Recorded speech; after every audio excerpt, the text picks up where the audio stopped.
You can't handle a little talk? Your feelings are hurt? You don't want to fight? Whoa. don't want to fight. I got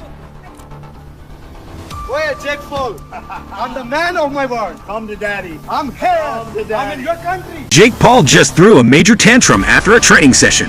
Went completely sideways. He had a total meltdown and decided to blame everyone, but himself, sparring partners, trainers, coaches, you name it. It's like he expects them to sugarcoat his lackluster performance. But let's be real, if you are terrible at something, no amount of sweet talking is going to change that. So instead of taking responsibility, Jake went on a rampage, breaking stuff left and right. The truth is the only person at fault here is Jake himself. But hey, you got to know that everything has a beginning, even Jake Paul's epic meltdown. So no doubt Jake was riding high after his stunning victory against Mike Perry on July 20th.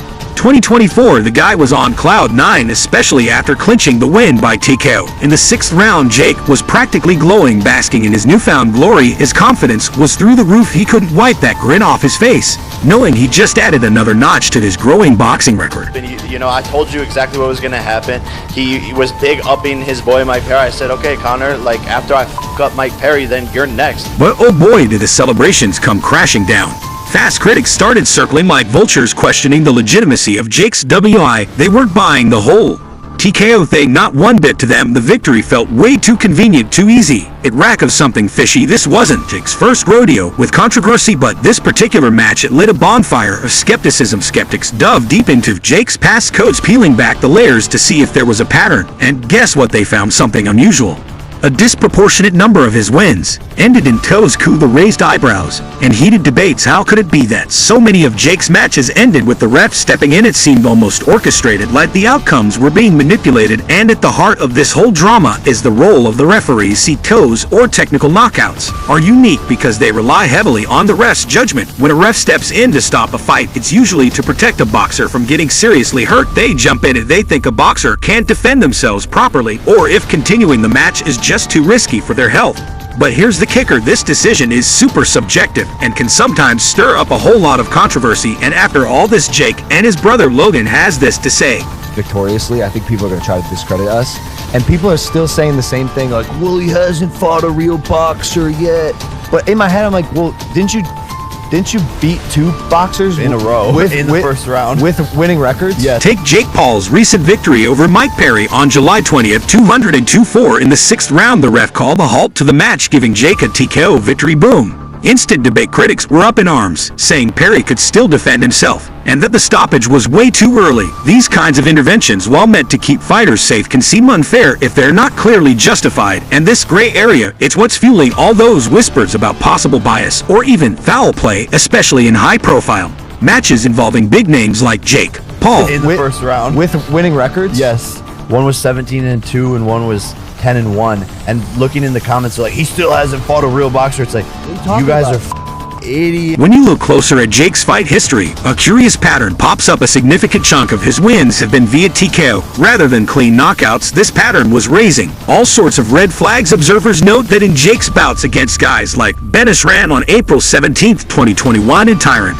Woodley on December 18, 21, the stoppages were just as contentious. Critics argue that these frequent TKO wins hint at a bigger issue. Either Jake's opponents are being unfairly judged as unable to continue, or there's some external influence swaying the ref's decisions. This flood of TKO victories hasn't gone unnoticed by the public either. Boxing fans and commentators are growing increasingly skeptical of Jake's success. The narrative that his wins might not be entirely legit is gaining traction, casting a shadow over his entire boxing career. Social media is ablaze with debates and conspiracy theories, suggesting that Jake's fame and influence could be playing a part in these outcomes. Jake Paul's reaction to all this is frustration and anger, plain and simple. He believes his victories come from hard work and dedication, not from any referee bass or shady dealings.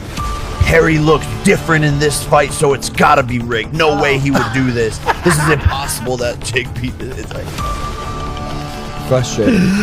Hey, they're allowed on the road. This is scary. After his win against Perry, Jake took to social media to vent his frustrations in an Instagram live session on July 21st, 20,124. He ranted, "I'm tired of people saying my wins aren't real. I train hard.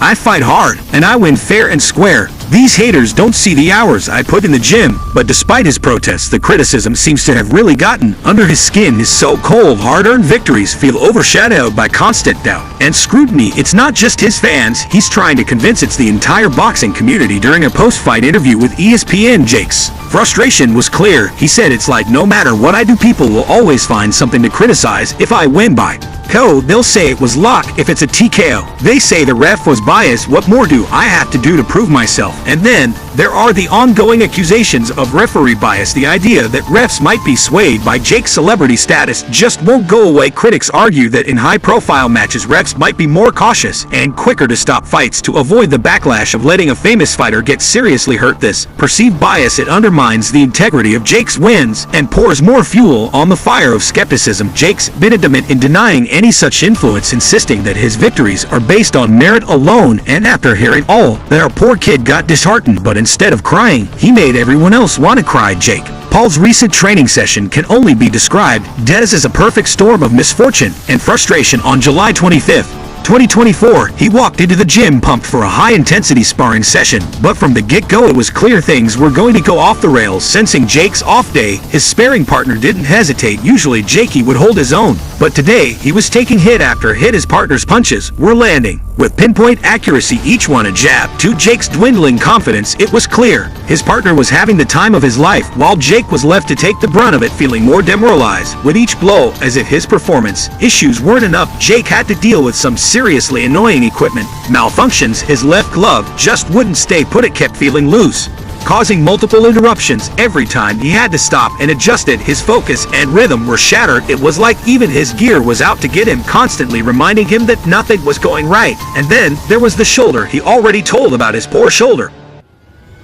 My arms are sore today from all the punches. And a lingering injury from a previous fight of Mike Perry decided to flare up right in the middle of the sparring match. Each jab, each hook sent a sharp jolt of pain through his shoulder, making it nearly impossible to throw punches with his usual power and precision. The pain was a constant nagging presence, adding another layer to his already sky-high frustration. This wasn't just a bad day, it was a major blow to Jake's confidence. Each piece of the session, from the malfunctioning equipment to the physical pain and environmental chaos, played a part in creating a scenario where everything that could go wrong did go wrong for Jake Paul. It was a day that tested his resilience and determination to the max, leaving him frustrated and downright angry throughout this disastrous session. Jake's emotions were all over the place. Each missed punch and misstep made it harder to stay composed. The constant interruptions from his loose glove were like nails on a chalkboard, each one eroding his focus and patience. The shoulder pain was a relentless reminder of his physical limitations, sapping his strength and resolve. But perhaps the most demoralizing part was his sparring partner's dominance. Each hit was a blow to his ego, making him feel increasingly helpless. It was like his partner had turned into an unbeatable force, and Jake was just along for the painful ride. Jake's trainer, famous for his no-nonsense approach, didn't hold back.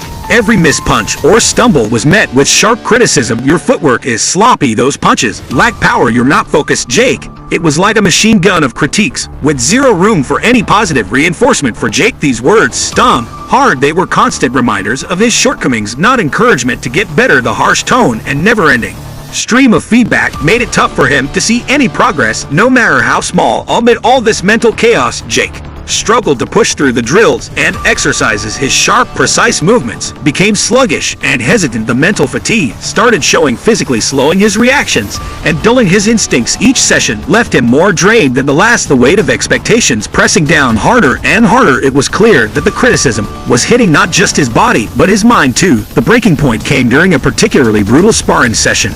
Weeks of pent-up frustration finally boiled over. Each critical comment from his trainer adding to the pressure cooker. On this day, nothing seemed to go right. His punches lacked their usual snap. His footwork was all over the place, and his sparring partner was having a field day. The trainer's critiques were relentless, each one landing like a punch to Jake's already bruised confidence. Well, as we know, training sessions are crucial for any athlete, but for a boxer like Jake Paul, they're everything. These sessions are the backbone of his preparation, ensuring he's in top physical and mental shape for his fights. Physical preparation is about building endurance, strength, and agility. Each drill, each repetition pushes the body to its limits, making sure that when Jake steps into the ring, he's ready for anything his opponent throws at him. But hey, there was no need for Jake to start abusing his coaches.